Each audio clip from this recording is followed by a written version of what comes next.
Audiobook Masters. Listen to your imagination.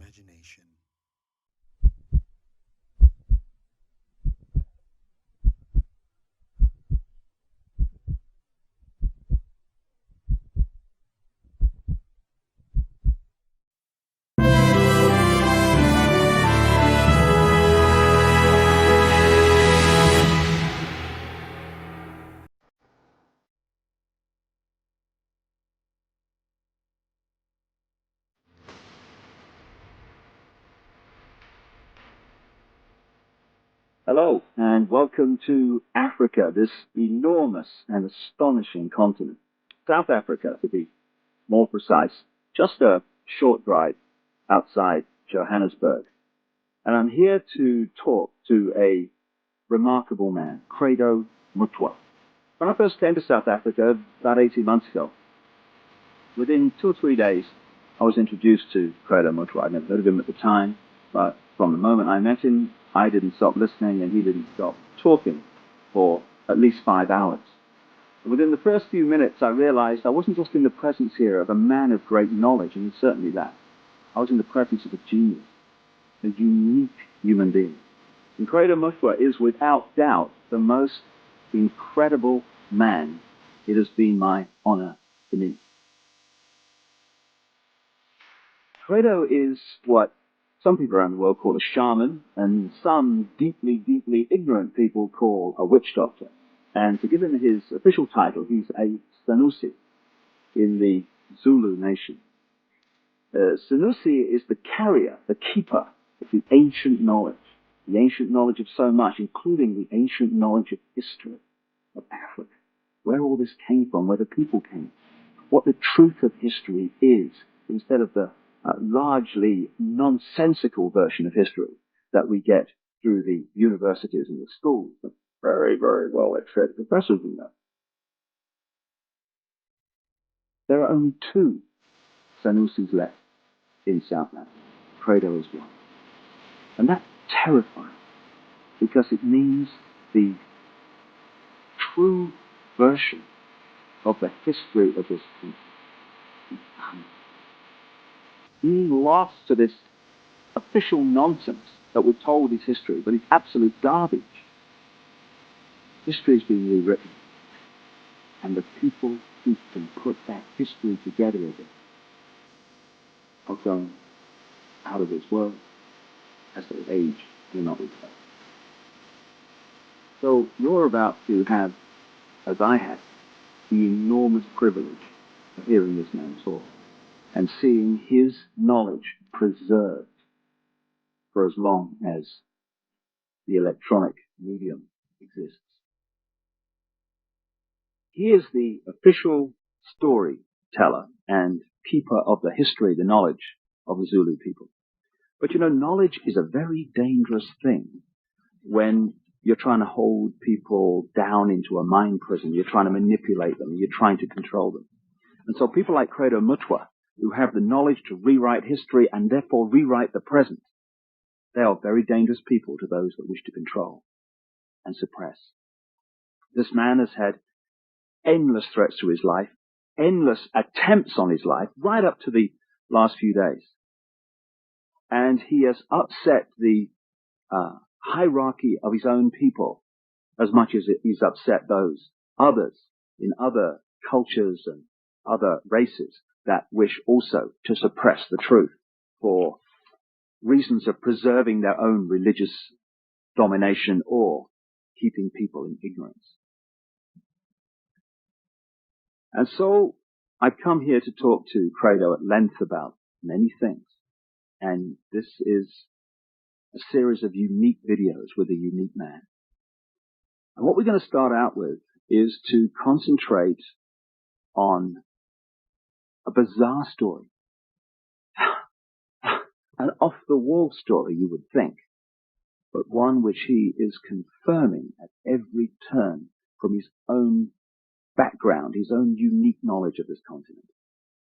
Over the last few years, as I've been trying to uncover how the world's controlled by a few people, which it is, and who those people are, it has emerged from my research that bizarre as it may seem, a reptilian race from another world, interbred with humanity in the far ancient world, creating hybrid crossbreed bloodlines. You see references to these in the Old Testament and into endless of the ancient texts in the Old Testament. It talks about the sons of God, which in the original is sons of the gods, plural, interbreeding with the daughters of men to create the hybrid race, the Nephilim. These gods were the literal gods of the ancient people. And they used to sacrifice people literally to the gods. And these crossbreed bloodlines, as ancient accounts tell around the world, were put into the positions of ruling royal power in the ancient world. And then, as is happening today, when you do the genealogy of the ruling families and the ruling positions of power in the world, be they the 42 presidents of the United States up to Bill Clinton, be they the British royal family, be the aristocracy of Europe, any of these key ruling elites, the top of the banking system, the top of the global business system, you hit the family lines which go back to these same ruling lines of the ancient world, royal lines, that the ancient accounts say were the crossbreeds between humanity and these reptilian gods. In other words, a reptilian extraterrestrial race has been controlling planet Earth for thousands of years to this day and putting its genetic compatible bloodlines into the positions of power as presidents, prime ministers, banking leaders, business leaders, etc. And this explains so many things, where we get the divine right of kings from, the divine right to rule because of the bloodline, the genetics. Why these ruling families of the aristocracy and the royal families have always incessantly interbred with each other, just as the Eastern establishment families of the United States do, that produce so many presidents and banking leaders and administrators of government in the United States. And astonishingly, bizarre as I keep saying, and seemingly ridiculous as this story may be from our conditioned perspective of life and reality, when I started talking to Credo Mutwa from his African experience and knowledge of the most staggering depths and variety, he tells exactly the same story that I have uncovered around the world, exactly in great detail. And if Africa and the world is ever going to be free, and we are, then they have to listen to this man. And they have to listen now. I started out by talking to Credo about the origin of the knowledge that he is about to share with us for the first time in so many cases. Because this is the knowledge that only initiates normally get. But as Credo says, the world needs to know this. And so, this is a unique video. And this is a unique man. And like I say, I asked him first about the origin of the knowledge that he's about to pass on.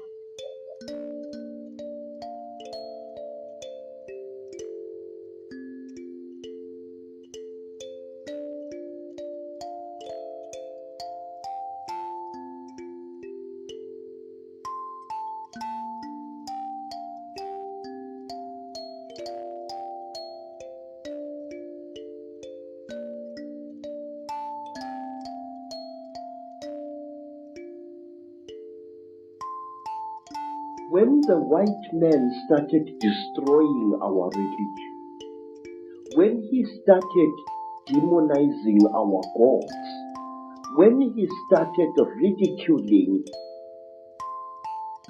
what we believed in and actually using educated Africans to destroy that ancient African religion, in many parts of Africa, our ancient religion went underground.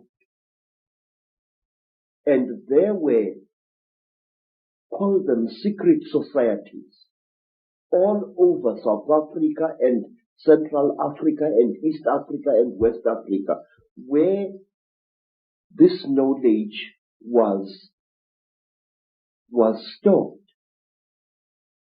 and kept by aging guardians, many of whom did not know that in other parts of the land there were other guardians who were doing exactly as they were doing. Now, when I first became a Sangoma, I was already, say, a person of education. I had entered school as a child of 14 years, and when I became a Sangoma, I was a youth of 16 years. And what my aunt and my grandfather, as well as my maternal grandmother, taught me, shook me to the core of my soul. I found that the mission schools had been teaching me lies about my people all along. Missionaries had told us as children that the only light came to Africa with white people, that before the white men came, we black people had no idea about God. We had no belief in a life after death, and that our people were just a race of savages who used to lie around in the sun, womanize, fight, and drink beer every day. I was suddenly awakened to the fact that Africans had in fact been far greater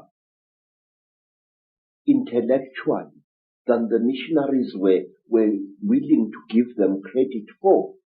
That, like the white men, we had astrology, astronomy, we had surgery.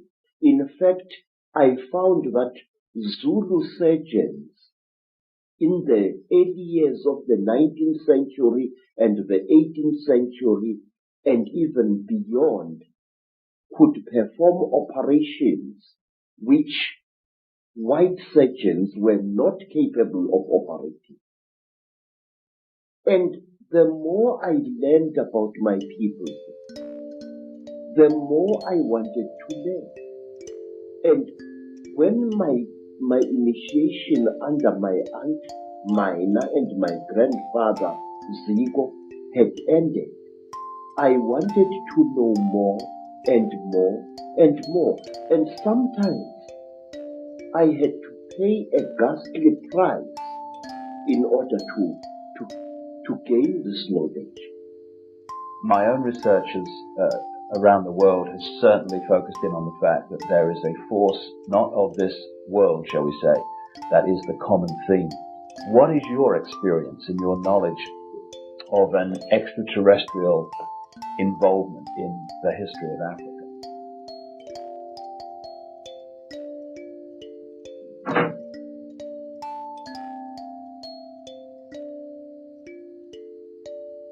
One of the most secret stories that was revealed to me is about these beings. This story was revealed to me first in Barotse land, then in the country today called Rwanda, once known as Rwanda Urundi. Then I learned about this story at that time on the foothills of Mount Kilimanjaro. This is the story, a story you find throughout Africa. There was once a time when the blue sky was invisible, when the whole world was covered with mist, when you could not see the sun as it is now. You only saw it as a a splash of white light moving slowly across the sky. At that time, there was an eternal drizzle every day of the year. At that time, people could not see the stars. People only saw the trees growing, trees which were very, very big. There was no desert at that time, only jungle everywhere where you went. At that time, sir, people were what we call in Zulu, ngubili. A human being was both male and female in one body. And out of the sky, one day came terrible objects. They were like gigantic bows made of huge gleaming gold. They were shaped like bows without strings, and they were bigger than the biggest mountains. They came out of the sky bringing great noise, black smoke, and fire with them. And out of those huge objects came them. At that time, sir, human beings could not speak. We had no gift of language at that time. And people had, however, great mental power. A man would go into the bush and, using the power of his mind, actually call out an animal which he wanted to hunt and kill for his children. And the animal would appear and kneel down before the man, and the man would kill the animal and take it home. But when the Chitauri arrived in Africa,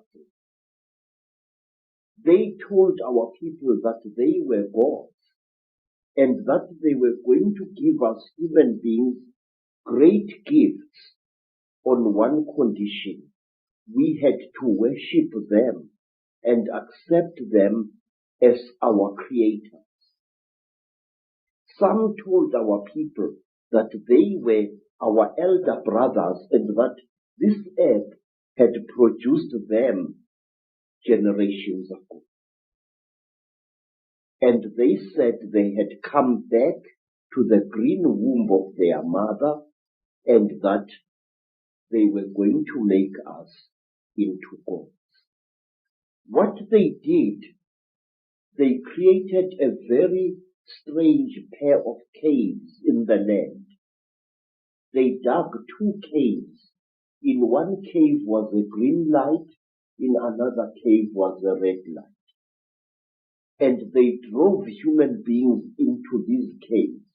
And each human being had to choose which cave the human being wanted to go into. And those who went into the green cave came out as women. And those who went into the red cave came out as men. And then the talkers, the Chitauri, told our people that now they were perfect. But the moment the first men saw the first women, a terrible row erupted. The women hated the men because they looked between their legs and they saw what they thought were snakes dangling between the legs of the men. And the men hated the women because they looked on their chests and they saw these big things. What they were, they did not know. And then the Chitauri laughed. It was to them a very, very big joke. And then the Chitauri said, if you serve us, you wretched little human beings, we are going to make you into gods. And the human beings agreed to serve the Chitauri. And the Chitauri gave human beings a second gift, the gift of language. People started talking with their tongues where they had talked with their minds before. And there was a big rubbish starting again, because this man did not know the language of that man. And when this man greeted that man, this man thought that he was being insulted, and so a lot of murder and culpable homicide started taking place all over the world. When our people were given language, they found to their horror that they had lost much of their mental powers. They had paid a terrible price. But the Chitauri were now the masters of human beings. They made them, the human beings, to go into holes in the ground and to mine metal, gold, copper, tin, all kinds of metal. The Chitauri forced our people to mine. And the people were very unhappy because they couldn't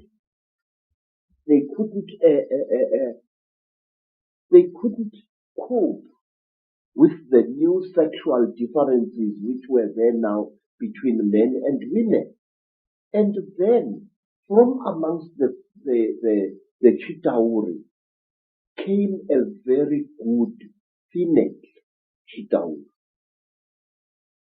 Her name was Mai Nzarantwari Samahongo. Mai Nzarantwari Samahongo was the senior wife of the terrible chief of the Chitauri, Umbaba Orontwari Samahongo. She was sorry for human beings, this great reptile lady. She said to the poor people, "Ow, you are unhappy." And the people said, "Yes, great one. We go into the holes every day, we dig the stones and we bring it to the gods, but we are not happy." And Mai Nzarantwari scratched her scaly chin and began to think and to think. She was terribly ugly. Her eyes were awful, like lights in the darkness. But she had mercy in her heart. And she taught the men and the women how to make love. And she said, "Look, we divided you into males and females. Now this action is going to bring you together." But it did not, because anyone who receives a gift from the Ntwari, the children of the python, is always in trouble. What happened was that when one guy slept with his wife, he didn't find her much, so he went to steal another guy's wife, and there was a big remorse, as we say in African, starting. So men started stealing each other's wives and each other's girlfriends, and women started stealing each other's husbands, and there was a big nonsense in the land. And King Umbaba, the terrible lord of the Ntwari, the reptile people, said, "Look what you've done, you stupid old woman. Now these people, they are making such a noise. Listen to all that screaming in the bush. They are busy making love there, and our gold is not being dug, and you are responsible for this." Nzarantwari bought and bought and bought and bought, and then she got a plan, and she said, "I will make them stop. When they make love to each other, the female is going to get pregnant. And when she is pregnant, the male is going to leave her alone, and that noise in the bush will not be so disturbing to you, my lord." And Umbaba said, "You had better. There is no production yet." And so all the women in the world was pregnant And Umbaba was furious with his wife. And so it went on and on until one day Mzavantwari activated a black hero called Mweru. And Mweru challenged the great chief of the serpent people to a fight. And he cut off the royal penis of the king of the snake people. And that caused a big war. Mweru ran away. But Umbaba, the terrible chief of the people, caught him and arrested him and brought him to his village. And there, the great chief Korontwari Umbaba said, look, you cut off my thing and I have replaced it with one made of gold and I can't make love to my wife anymore. You think too much, you wretched little human being. Now Umbaba had a terrible nail in one of his hands, a claw. And with this claw, he drove the claw into poor Mweru's nostril, making a terrible hole into his brain, and he started drinking Mweru's brain, and then he threw away the corpse.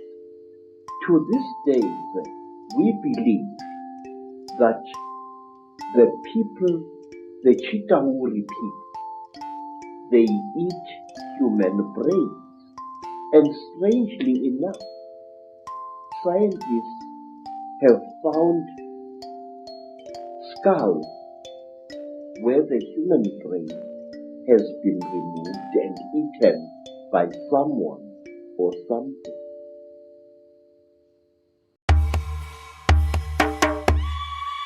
Audiobook Masters. Listen to your imagination.